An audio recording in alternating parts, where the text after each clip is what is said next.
Hello, everybody. Thank you for joining us on Build Series. I'm Lee Blickley from HuffPost, and I'm here today with one of my favorite hosts of all time. She's a lovely person, the wonderful Emmy-nominated host, Cat Deeley of So You Think You Can Dance, but she has a new show on Lifetime called This Time Next Year, so she's here to talk about it. And if you're interested in submitting a question, just click the button right here, and I can maybe ask it on stage with Cat. So let's throw it to the clip right now. What is your promise for this time next year? I will compete in a bodybuilding competition. I bought a bathing suit, so here it is. It doesn't fit. It's too small. I'm 53 and I lost my job. I got very depressed. It's time to get out of that. I just felt old and ugly and out of shape. After 6 months of training, I still have like the cellulite. It sucks. This has just been really hard, and I just emotionally, I don't think I'm ready because I'm not gonna be perfect up there. Your pledge for this time next year is to compete in a bodybuilding competition. Yep. We'll see you on the other side. 12 months have passed. Has Ruth Ann become a competitive bodybuilder? It's time to find out. Oh my goodness. This was life-changing because instead of taking all that pain and hurt and going inward, it's so important to reach out. I reached out, and thankfully, people took my hand. I never thought after a year that I would be here doing this. I just never thought in a million years. Like, I didn't even think I was going to make it to the next day. It taught me who I am, and I'm strong. I'm a lot stronger than I gave myself credit for.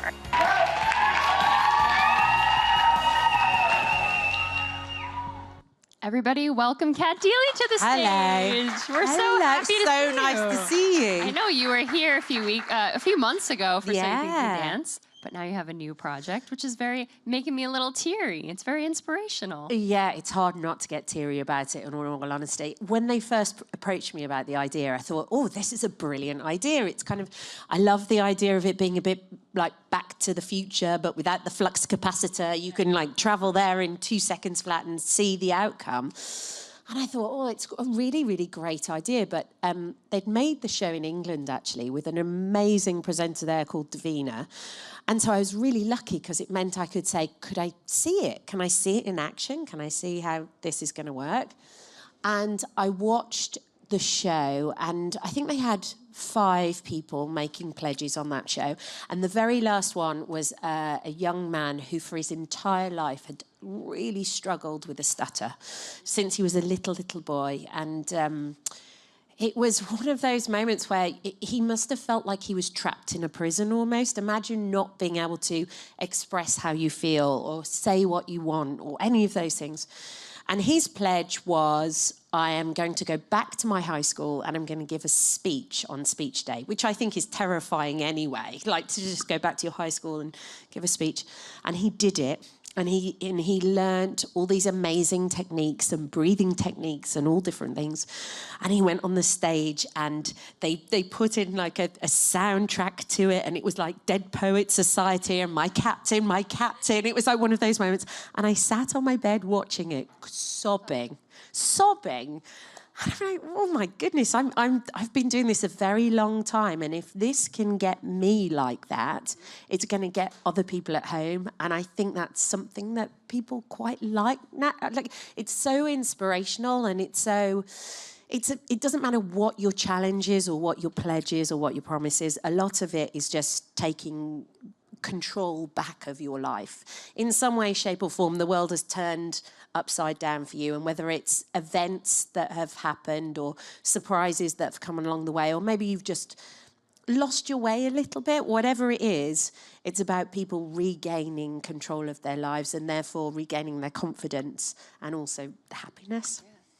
You put that so beautifully. I'm tearing up here, and I haven't even I've seen the first 2 episodes, but it's very powerful. And you really mentioned good. that instant gratification for the viewer. Yeah. Where, this goes on for a year, but we get to see the results right then. Absolutely. And you don't just get to see the results, you also then see how they've done it. And you've seen all those moments where they felt like giving up, or maybe it was really tough. And the really nice thing about the show is there's light and shade to lots of them. There's a girl, Unicorn Jen, we call her, who was looking for love. There's another family who wanted to set up a cupcake business.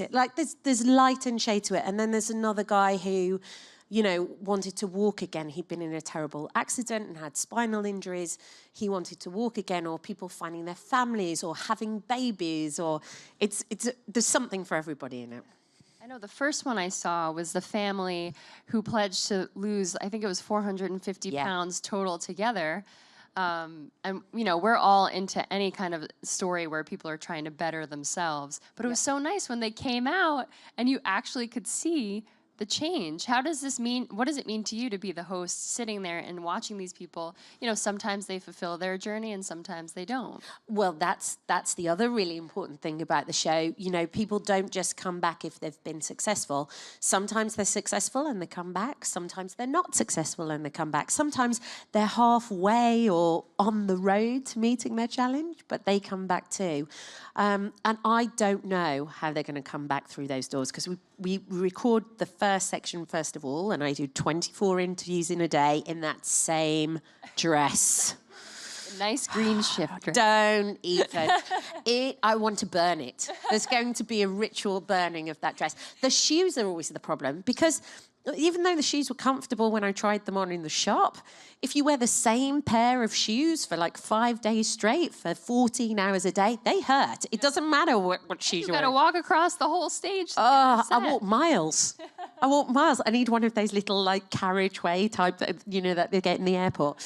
But I don't know who's going to walk through the door or how far they've come. So for me, it's a really lovely moment too, because I'm like the person sitting at home on their couch. And actually, that was something that I almost had to get over, because I was a bit like, what if I lose it? I don't know what's coming through these. What if I lose it? And as a host, your role is to kind of guide the ship.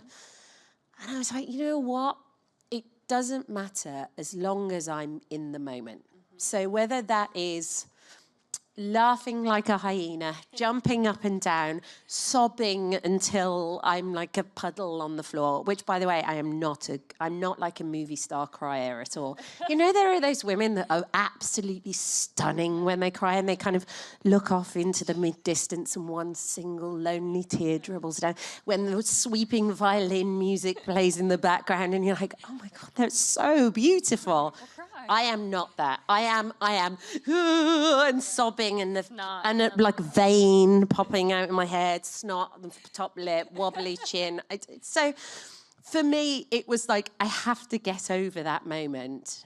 And I just did, because I think whatever you do in that moment, it's going to be right as long as you're in it and you're actually listening to people. Because I think that was what people really enjoyed about coming on the show, is the fact that somebody actually listened to them and talked to them. And I don't think it matters whether you're, a guy named Derek who came on the show, or George Clooney. I think people like engaging with other human beings and just want to be listened to a little bit. Yeah, it's very true.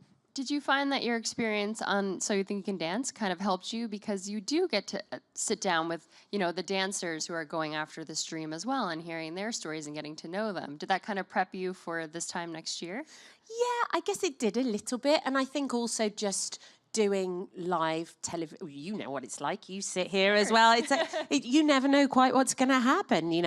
I just then almost knocked that cup over. Did you see me almost do that? I've worn the front row already. I'm the clumsiest person ever.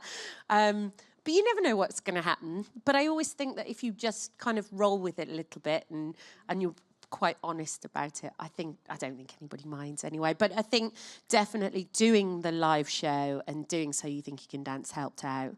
And also that's a lot to do with people working towards a goal or working towards a dream too. The only difference is, like you mentioned, you wore the same green dress. We're on So You Think You Can Dance. We're always looking for your outfits and your amazing style. And so was that different for you? It was very different. I was so upset. I had two versions of the same green dress. So when the one got too stinky, or if I spilt anything over lunch, I could put the other one on. It was like a refresh. It was like, woo, this is so unusual. And you had to wear your hair up in a ponytail, you were saying, to keep the continuity. Well, because otherwise, this is never always going to be the same. I tuck my hair, I mess around with it, I do. So it's never, ever going to look the same. And my hairstylist paints my colour on. No, obviously. Sometimes I'm out in the sun much more, and my natural highlights sometimes come through a little blonder. And so it's always going to look a bit different. So I had to go for the ponytail. Maybe a wig next year. You know what I mean? I can just pop it on. Season 1, season 2. So what about this show do you think will resonate with audiences? It's already in, I think it's the 3rd or 4th episode. But it's the perfect timing with January being kind of a New Year's resolution. Do you think that's what's going to hook people to watching other people's stories? Yeah, I think there is definitely elements of that, like new beginnings and new pledges and promises. I think there's definitely a little bit of that. It also really restored my faith in human beings. Like, on the whole, I mean, there are also some absolute horrors, but on the whole, human beings are pretty amazing people, creatures. You know, they tend to, during the worst of times, it can bring out the best in people. And there were people on the show that were really struggling or had been through a really tough time. That maybe had been through, I don't know, several rounds of IVF, and it was costing them a fortune, and emotionally and physically it was draining them, and somehow they still retained dignity, and couples were still really in love with each other, and most importantly had a sense of humour about it as well. And that's kind of amazing to see, particularly in these times where, there's lots of not great stuff going on. So to see human beings like that and helping each other out and supporting each other, and when the chips are down, getting tough but getting good too, it's great. It's a perfect show for this moment we're in, where people just want to watch some good stuff. Just some good stuff, and let's have it be a little bit inspiring. And maybe if the person sitting opposite me says they can do something that seems impossible, well, then maybe I can do it too, or maybe you could do it too. It's just, I think that the possibilities are endless. Yeah, it really is. Was there a particular story that really hit home for you, or that, you mentioned that first story, but what about on your own show, your own series? Whose story really impacted you and got you? Oh, there are so many. There was one guy whose name was Derek, actually, who had gone to work like you or I, just left his home in the morning, had his breakfast, got in his car, and had the most terrible car accident and sustained awful spine injuries. And the doctor said to him, you're never going to walk again, you're never going to breathe again on your own, you're never going to be able to feed yourself, anything like this. And he came on with his mom and dad, and his actual occupation, he was a nurse. So he knew what the doctors were telling him, but he just refused to give up. And even when it was really, really tough, he said, no, I'm going to do this. And so his pledge was that I'm going to walk again. He came on in a wheelchair.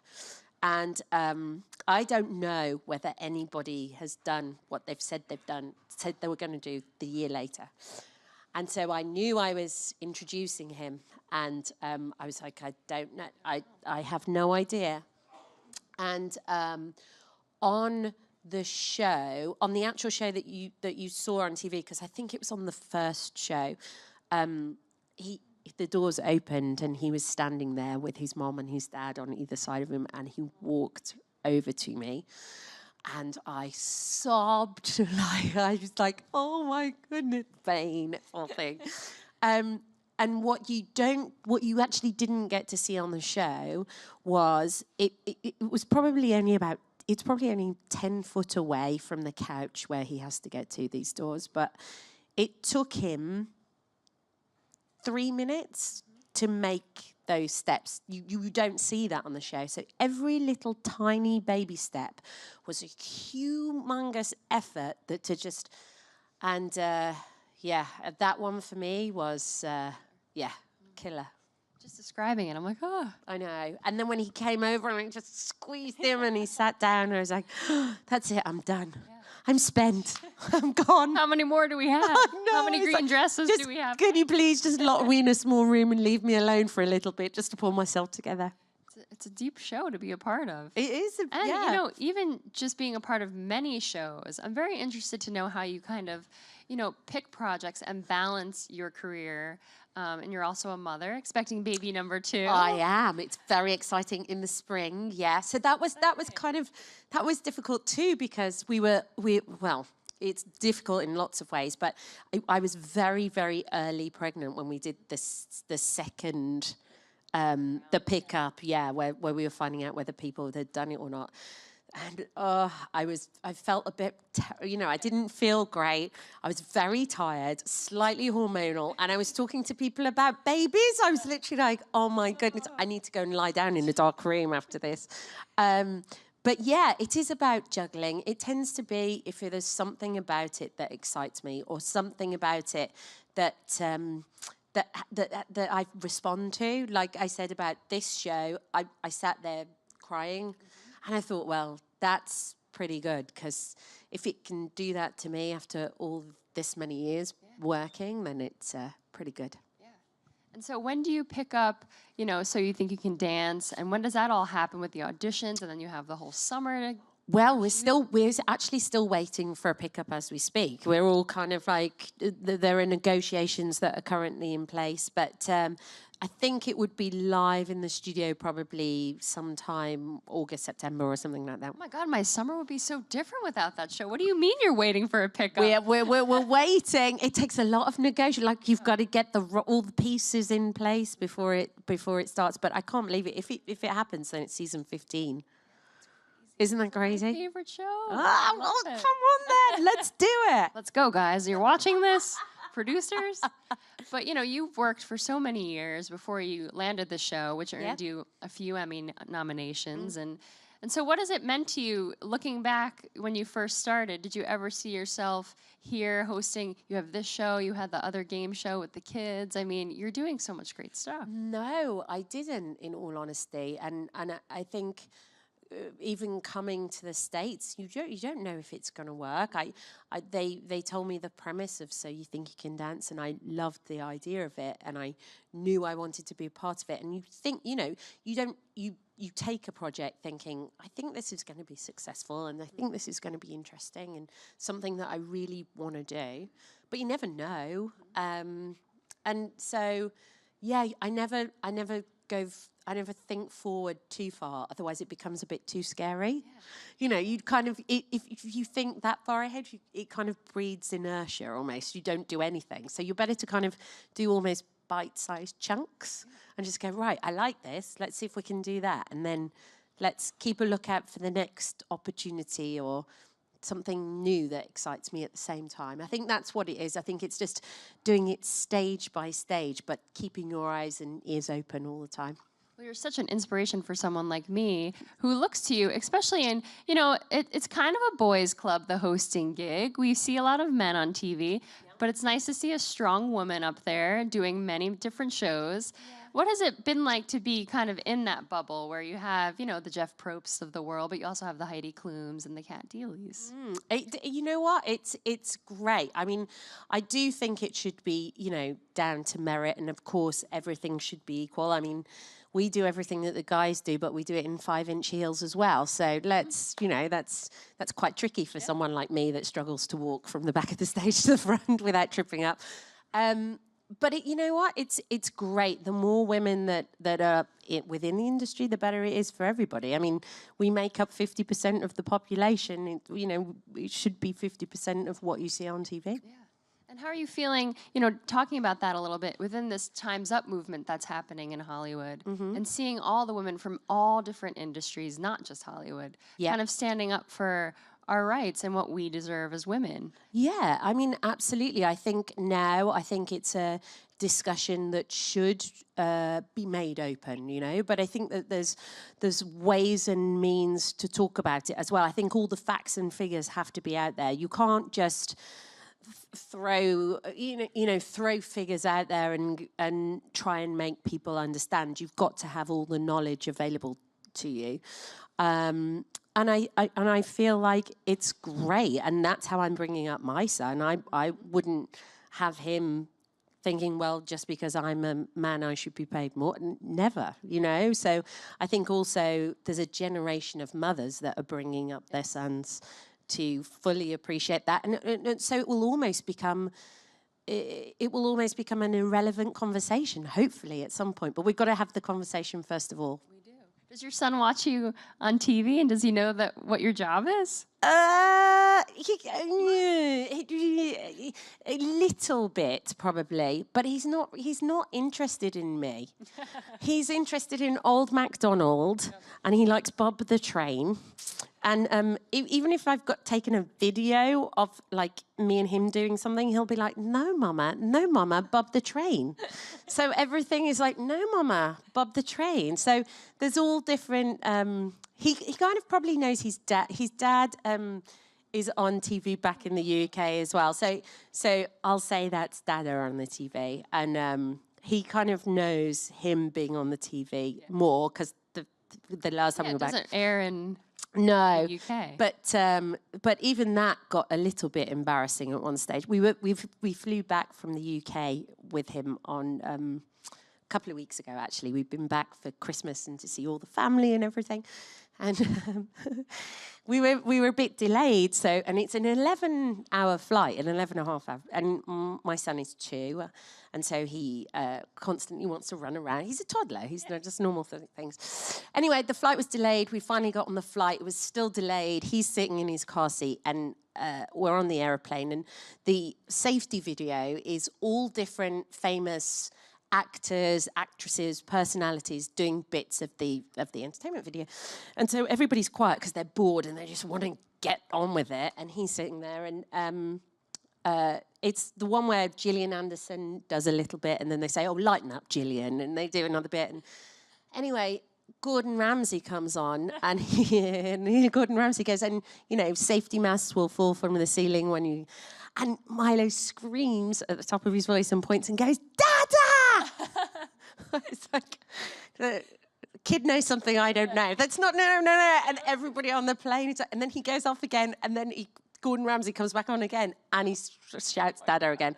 I was like, it's really not true. It's all I hope no entertainment journalists are on this flight. I was like, no, it's really not true. So he does tend to get his blondes a bit mixed up sometimes on TV. So does he know me on TV? Probably not. I could be someone else. Do you guys live in the UK or do you live in the US? We live mainly in the US, but we go backwards and forwards a little bit, depending on work and everything. Does he have like a British accent then? No, he doesn't have any accent right now. And my husband's Irish as well. So no, we only tend to go back for work or to see family. We went back in November because I was doing an interview with U2 and went on tour with them. That's so cool. Yeah, it was good fun. And so I had to do that for the BBC. So we all came back because it was like, well, it's November anyway. We might as well get Milo used to the jet lag now. Oh, that's so cute. Yeah. Well, I do want to open it up to some audience questions. Sorry. Who's first? Hi. How are you? Good. How are you? I'm good. Thanks. Good. So I was wondering, with the people that actually were able to get to accomplish what they wanted to do, did you notice any common threads, like support from family or friends, something like that helped them get to where they were wanted to be? Yeah, I think there always was the support element, definitely. And I think the biggest common thread that they all had was almost coming on the show and making the public declaration. I know that sounds weird because it doesn't really change anything, but I think it holds you a little bit more accountable. If you publicly say, right, this is my pledge and this is what I'm going to do and this is what I want to accomplish, I think even when times get really tough, you go, oh, I'm just going to try one more time. I'm just going to do this, or I'm just going to do that. And that always comes back to the support systems, families, friends, all those kind of people. Anybody who had an infrastructure that was supporting them like that tended to be more successful. Hi, I was wondering if you had a dream hosting job, like a radio show or a talk show. Oh, I actually don't have a dream one. I've been really lucky to do a lot of different things that I've really, really enjoyed along the way. And there hasn't been one where I've gone, oh my goodness. I remember when I was a kid, there's an award show back in the UK called the Brit Awards, which is like your Grammys, essentially. And I'd watched it as a kid, and it was the thing that everybody watched, you know, because when I was growing up, you didn't have YouTube, and you couldn't watch things again and again and again, and you couldn't look things up. So it was either you sat down and you watched it in your pajamas, or you didn't see it. And when they asked me to host that, that was probably a big moment. And I didn't know quite how I was going to do it. I was a bit like, oh, I think that if I do an opening speech, it doesn't quite work, because there's all people down in the pit, and there's all different things. And so I said, I want to come up on a giant champagne bottle with a fire curtain and Primal Scream playing in the background. So that's what I did. What a dream. It was brilliant. I really enjoyed it, yeah. Well, this show is great, and you're great in anything you host, but it's on Tuesdays at 10 this time next year. Make sure to check it out. We've loved having you here. Thank you so much for being here. That's it. It's over. Oh, my goodness. No one's injured. No one's spilt on. I'm still in one piece. No water park. Phew!